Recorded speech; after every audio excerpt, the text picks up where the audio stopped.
आज Doubtnut app download करें। Doubtnut पर अपने सभी गणित, रसायन विज्ञान, भौतिक विज्ञान और जीव विज्ञान के डाउट्स का करो सफाया। बस प्रश्न की फोटो खींचो, एक ही प्रश्न को क्रॉप करो और तुरंत वीडियो सोल्यूशन पाओ। अभी डाउनलोड करें। क्वेश्चन गिवन है हमारे पास के पास सटे हुए 1000 फेरों और 2 × 10⁻⁴ मीटर स्क्वायर अनुप्रस्थ काट क्षेत्रफल वाली परिनालिका में 2 एम्पीयर की धारा बह रही है।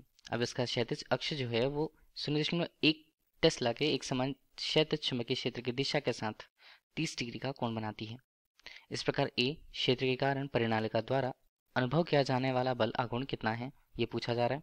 बी दूसरे पे, यदि परिनालिका ऊर्ध्वाधर दिशा में घूमने में स्वतंत्र होती है तो स्थायी और अस्थायी संतुलन के लिए इसके अभिविन्यास हमें निकालने हैं, जबकि परिनालिका को इसके स्थायी अभिविन्यास से अस्थायी अभिविन्यास तक विस्थापित करने के लिए किया जाने वाला कार्य भी हमें दूसरे पद पर निकालना होगा।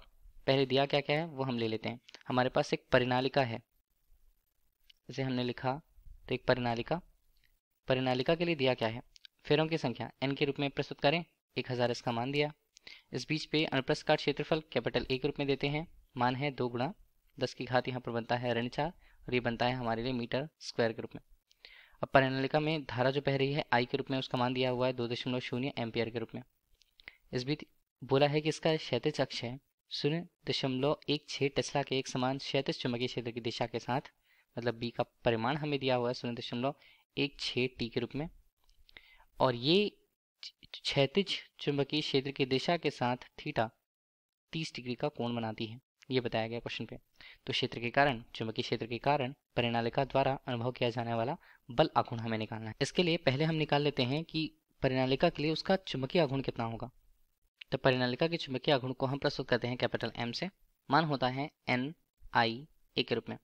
मान सभी का हम रख देंगे कैपिटल एम के लिए, तो इसका मान यहाँ पर बनता है 1000। आई का मान हमने देखा तो वो 2 एम्पियर, और ए का मान अनुप्रस्थ काट क्षेत्रफल का मान हमारे पास 2 × 10⁻⁴ यहाँ पर ऋण 4, ये किस में है, मीटर स्क्वायर पे है। तो इस तरह से चुंबकीय आघूर्ण का मान हल करने के बाद हमारे 0.4 जूल बटे टेस्ला प्राप्त होता है। जूल बटे टेस्ला के रूप में इसका मान प्राप्त होगा। तो हमें क्या मिला, अभी हमें मिला चुंबकीय आघूर्ण का परिनालिका द्वारा अनुभव किया गया बल आघूर्ण का मान हमें निकालना। देखिए परिनालिका अभी अस्थायी चुंबकीय जैसे व्यवहार कर रही है और उसका चुंबकीय आघूर्ण का जो दिशा होती है वो परिनालिका के अक्ष में ही स्थित होगी। अक्ष के एक सिरे से दूसरे सिरे के बीच उनका मान होगा।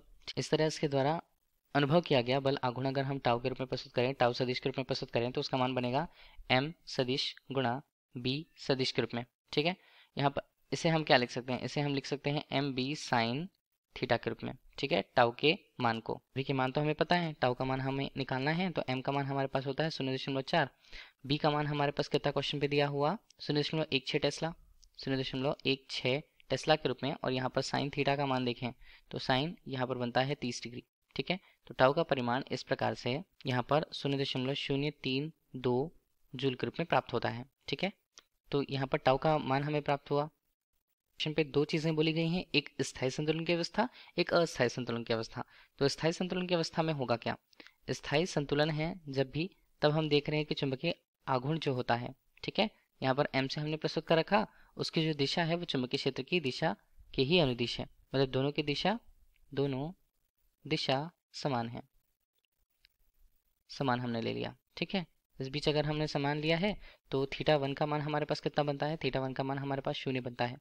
अब इस बीच पर हम स्थायी संतुलन की ही स्थिति पर स्थितिज ऊर्जा के मान को देखें, तो स्थितिज ऊर्जा का मान u1 के रूप में प्रस्तुत होगा। मान कितना, मान यहाँ पर बनता है m सदिश b सदिश के मान के बराबर या उसके अदिश गुणनफल के बराबर। तो m का मान हमने ले रखा और b का मान हमने ले रखा, और यहाँ पर लिखते हैं cos थीटा का मान, तो θ1 हमारे पास होगा यहाँ पर। तो u1 का मान जो हमें निकालना है, u1 का मान अगर हम निकालें तो m का मान हमारे पास कितना था, कितना हमने निकाला हुआ था, वो था 0.4, तो यहाँ पर हम लिखते हैं 0.4 गुणा b का मान हमारे पास था 0.16, और cos थीटा का मान हमने रखा तो cos थीटा का 0 हमने रखा, तो एक हमारे पास मान, देखिए जिसका मान यहाँ पर होगा ऋणात्मक में। ठीक है, स्थितिज ऊर्जा का मान ऋणात्मक में यहाँ पर होगा। तो इस बीच को हम क्या लिखें, 0.064 के रूप में आता है, और ये जूल के रूप में आता है ये मान u1 का मान, और ये किस में होगा, ये अभी भी हमने बता के रखा कि ये मान ऋणात्मक में होगा। ठीक है, तो स्थितिज ऊर्जा स्थायी संतुलन में हमें मिली। इसी तरह अस्थायी स्थिति में या अस्थायी संतुलन की स्थिति में स्थितिज ऊर्जा हमें संतुलन की अवस्था में हम चेक करते हैं, तो यहाँ पर हमारे पास m सदिश जो होता है और b सदिश जो होते हैं, m चुंबकीय आघूर्ण के लिए उसके मान को बता रहे हैं और बी चुंबकीय क्षेत्र के परिमाण को बता रहा है कि दोनों की दिशा यहाँ पर अलग अलग होगी। दिशा अलग अलग होगी तो थीटा 2 के रूप में हम लोग इसे लिखेंगे और वो हमारे पास मान होगा 180 डिग्री। इस पे स्थितिज ऊर्जा के सूत्र को लिखें तो दूसरी स्थिति अस्थायी संतुलन की स्थिति को हम U2 के रूप में प्रस्तुत कर देते हैं। मान वहां पर वही होगा m सदिश और b सदिश का मान। ठीक है, स्थितिज ऊर्जा है तब भी इसलिए ऋणात्मक होगा इसका मान। ऋणात्मक रूप से हम m के मान को देखें तो 0.4 यहाँ पर था। इस बीच b का मान हमने निकाल रखा था तो 0.16 हमें क्वेश्चन पे दिया हुआ था, माफ कीजिएगा, और इसका मान बनता है cos थीटा 2 के रूप में। cos थीटा 2 देखिए, इसे अगर हम हल करते हैं तो हमारे पास मान बनता है m b cos थीटा 2 के रूप में। थीटा 2 का मान हमारे पास है, ऋणात्मक रूप से हमने रखा तो 0.0 यहाँ पर 4 बनता है और cos यहाँ पर बनेगा cos 180 डिग्री। ठीक है, इस बीच पे अगर हम मान को देख लें तो यहाँ पर बनता है 0.064।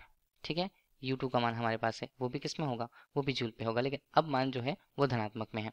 तो इस तरह से प्रणालिका को स्थायी संतुलन की अवस्था से अस्थायी संतुलन की अवस्था पर ले आए तो उसके लिए जो कार्य करना पड़ेगा हमारे पास, वो कार्य इसमें स्थितिज ऊर्जा में होने वाले अंतर को स्पष्ट करेगा। कार्य के रूप में W का हमने उसे लिखा तो ये हमारे पास बनता है U2 ऋण U1 के रूप में। ठीक, हमने जो प्राप्त कर लिया है W के रूप में हमें जो निकालना है U2 का मान हमारे पास है 0.064 के रूप में, ऋण हमने करा, यहाँ पर मान बनता है ऋणात्मक रूप से 0.064 के रूप में। ठीक है, तो W के रूप में अगर हम मान को देखें तो हमारे पास बनता है 0.128 जूल के रूप में। तो हमें इसके लिए ये समझ में आता है कि परिनालिका को स्थायी संतुलन की अवस्था से अस्थायी संतुलन की अवस्था में ले जाने के लिए कार्य कितना करना पड़ेगा, 0.128 जूल का कार्य करना पड़ेगा। Thank you. कक्षा 6 से 12वीं से लेकर नीट, IIT, JEE वो एडवांस के लेवल तक 1 करोड़ से ज्यादा छात्रों का भरोसा। आज ही डाउनलोड करें डाउटनेट ऐप या व्हाट्सएप करें अपने सारे डाउट्स 8400 400 400 पर।